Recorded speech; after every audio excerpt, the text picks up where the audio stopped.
Good morning, everybody. Now, yesterday was quite an extraordinary day in terms of what the mainstream media was doing to try and spin a new narrative, no doubt at the behest of the regime that we have in this country at the moment, the Starmer regime, which is Bolshevik in its actions and quite Soviet in its manipulation of the media and its attack on free speech. We actually have now citizens being threatened with arrest, not for actual criminal damage or rioting, which is going on, and of course, people smashing up shops and so on, people assaulting people needs to be dealt with by the police, and people need to be brought before the courts and tried for that. But they're threatening people for just talking about the events which are happening in the country at the moment. There's obviously lots of disturbance going on.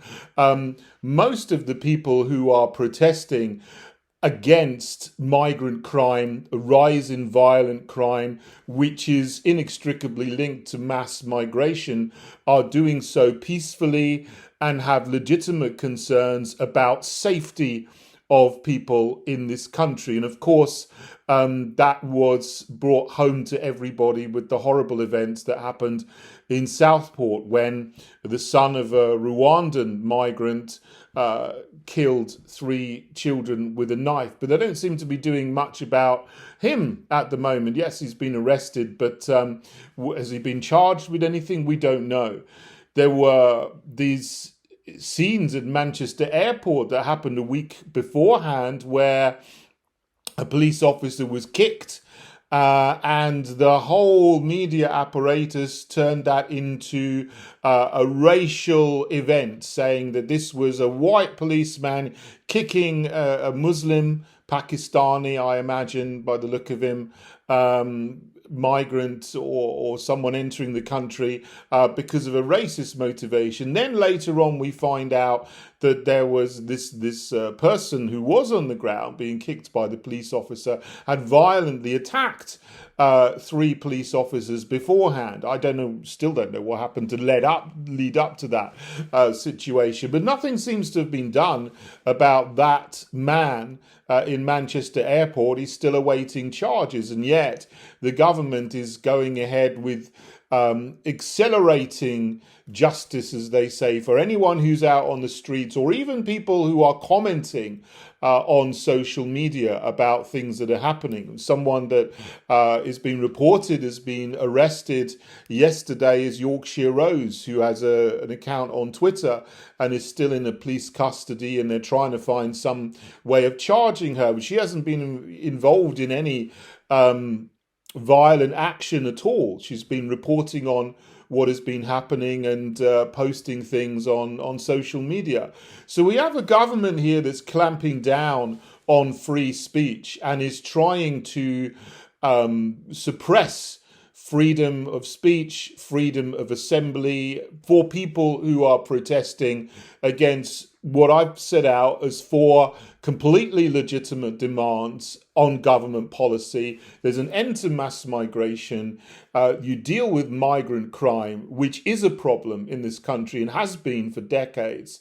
You end two-tier policing and smearing people who have concerns about those three things. And that if the government said, yes, we're going to do that, we understand, then I think that would take all of the tension out of the country, and people would see, okay, well, they're taking our concerns, the concerns of the majority, seriously, because it's the majority of the people who feel like that and who see that is going on. It's not just a feeling, it is an observable fact that these things are happening, and they are ruining our country and making life difficult for ordinary people. And this is being instigated by the Starmer regime, this new Bolshevik style regime we have in this country. But the media manipulation, the disinformation that we had yesterday is quite extraordinary, because the government, the police, the mainstream media,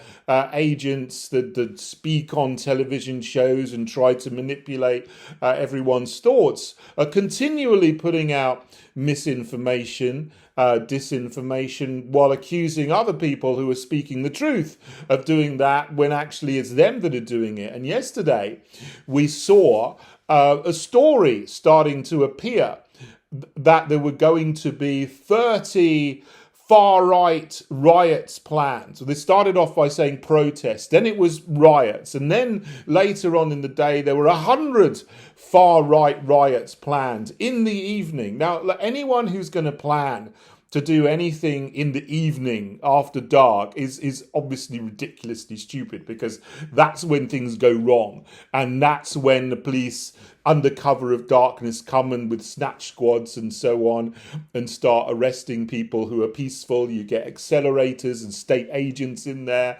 to try to smear legitimate protests by infiltrating them. And we've seen that in London over and over and over again. It's very obvious that there are state agents who are accelerators for trouble, infiltrating peaceful marches to get the people in trouble. So this is what happens after dark. So I mean, this story that someone has planned 100 riots was utterly and completely ridiculous, because there are protests springing up organically all over the country with mostly local people in local areas. There's nobody in control of anything happening. I mean, I'm just commenting on these things. I'm not, I don't have a secret Telegram group or somewhere. I don't think that anybody does. People are just concerned and have seen that our streets are not safe anymore because there are violent criminals coming into the country, and this needs to be dealt with, and people are protesting against that. But instead of dealing with the violent criminals, the government is going after people protesting against violent criminals and then making up ridiculous stories to say, oh, there's all these far-right riots planned, which is absolute nonsense. And it's now shown to be nonsense because nothing happened. At all of these 100 locations which were in most of the newspapers yesterday about riots that were going to take place, there was no riot, there was nothing happening at all. And it's wrong to smear ordinary people as far right, but there were no protests, as far as I could see, where anybody who even had these concerns about what is happening to our country turned up in large numbers, and certainly there was no trouble anywhere. I think there was one thing happened in Farnborough, as far as I can see, but nothing else. But there were a lot of far left so-called counter-protests.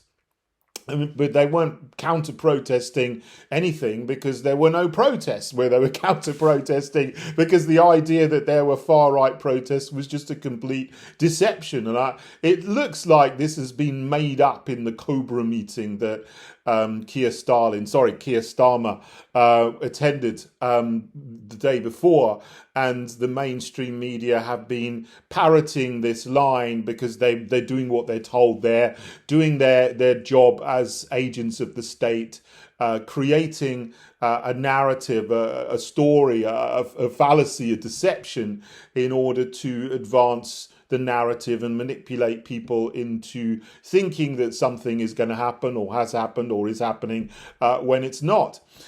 So there was absolutely nothing to counter-protest, but you then got the story that there were all these wonderful far lefties out, and they were bringing unity. Britain Unites is one of the headlines in one of the papers, which is nonsense, because all you had there is a small and noisy minority of far left activist groups. You see the same people on stand up to racism marches, which is not about standing up to racism. It's about supporting mass migration. You see the same people on Extinction Rebellion marches, Black Lives Matter marches, or they go to all of these things. They're like rent a far left mob, and they were out. Particularly the one place where they all seemed to gather more than anywhere was Walthamstow. in East London. And so there you got your picture. Someone sent a drone up to look. Oh, look at all these crowds here for unity. When they're not for unity, they are there to support the regime, and they're there to support certain government agendas. The agenda of mass migration, the agenda of two-tier policing, and that's what they're supporting. Bizarrely, there was something going on in Bristol as well, and from what I see, the chant of some of them were, "We're black, we're white, we're Muslim, we're Jewish, and we're gay." Well, this is absolute. The contradictions in that sentence alone just make it absolute nonsense of what they're trying to say. But obviously they are there to advance cultural Marxist ideology, and to they're allowed to speak, and they're allowed to say they disagree with people who want an end to mass migration. They're allowed to say that, but they don't represent the whole country. In fact, they represent the 20% of people that voted for this regime, whereas 80% of people didn't vote for this regime in the election. So they're a minority, but then the government, the police, the mainstream media are trying to present them as the majority with this fake narrative which has been developed over the last couple of days. And it's extraordinary when you understand, it doesn't take a lot to understand how they work, and how the media works, and how they try to manipulate people with their and society with their behavioral psychological techniques. They're doing it on overtime at the moment. And but those people out there, they're not the majority. The majority of people are quiet still. The silent majority is disgusted with this regime and what it's doing, and how it is continuing to facilitate mass migration. They've doubled down on that. They've got no care. They probably understand that there's a lot of people who don't agree with them, but they see them as the enemy that needs to be crushed. That's how they're acting. Keir Starmer is acting like a strict headmaster. He's not acting like a prime minister. He's acting like he's the headmaster, and everybody else are these naughty children that need to be punished. That's how he's acting. Well, you know what?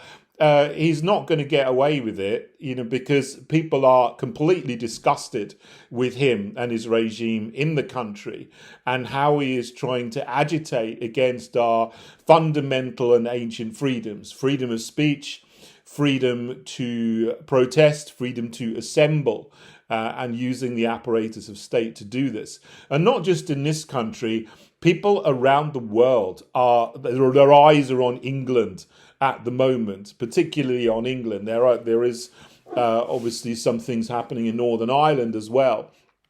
Not so much Scotland and Wales, it seems, but the world is looking and is judging this regime very harshly, and seeing how they're trying to clamp down on freedom in this country. So, as someone commented, England is being tested at the moment, and they want to clamp down on freedom. And ultimately, this goes with the larger globalist plans of rolling out and bringing in digital identity and a control grid, a control system, to actually prevent you from saying what you want to say or going where you want to go, to change the way the country operates from common law, where you can do whatever you like as long as it's not specifically prohibited.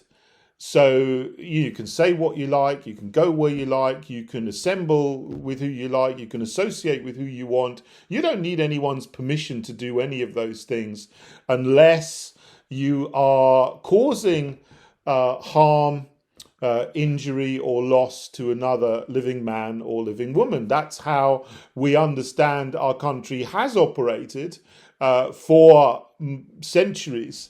But then now the powers that be, the globalist governments that have been in for the past few decades, are bit by bit undermining our fundamental freedoms and the understanding of common law that we have, to try to change it around into communitarian law, where you are not allowed to do what you want. You have to.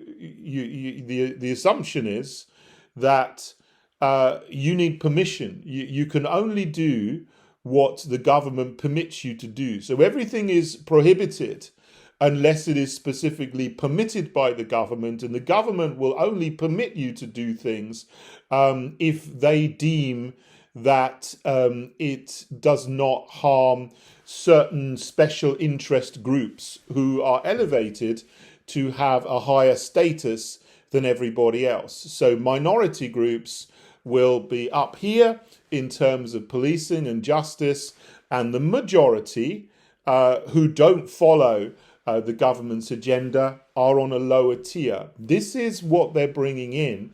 It's not just two-tier policing, it's two-tier justice, it's two-tier law. And this is very, very dangerous. And we've already gone so far down this road, and the Starmer regime is clearly trying to bring this in to a much greater level, which is why they're very, very agitated when people make the accusation against them that they're allowing two-tier policing. They clearly are, but they don't like it because people have hit the nail right on the head and they don't like it. You saw this London Police Commissioner, Mark Rowley. He actually got asked the question by a mainstream media person who usually, I'm surprised someone in the mainstream media actually asked him about two-tier policing, because normally they've just simply followed the regime's agenda. But they asked him, and you saw a couple of days ago, extraordinary. The London Police Commissioner took the man's microphone, who was a journalist, and dropped it on the floor, potentially causing criminal damage. And that was the London police chief. You know, if that's how this man is acting, and he is in a position of high power in order to in enforcing the will of the regime, then, you know, what are all the other people like? Yeah, these people need to be gone because they are enemies of freedom. And we need to continue to peacefully speak out against them and say that you are wrong, and the people will not have this, not in the long term anyway. They may arrest some people unlawfully and unjustly as they twist the law in this country for their own Bolshevik ends. But in the long term, we will have our freedom and we will have our country back.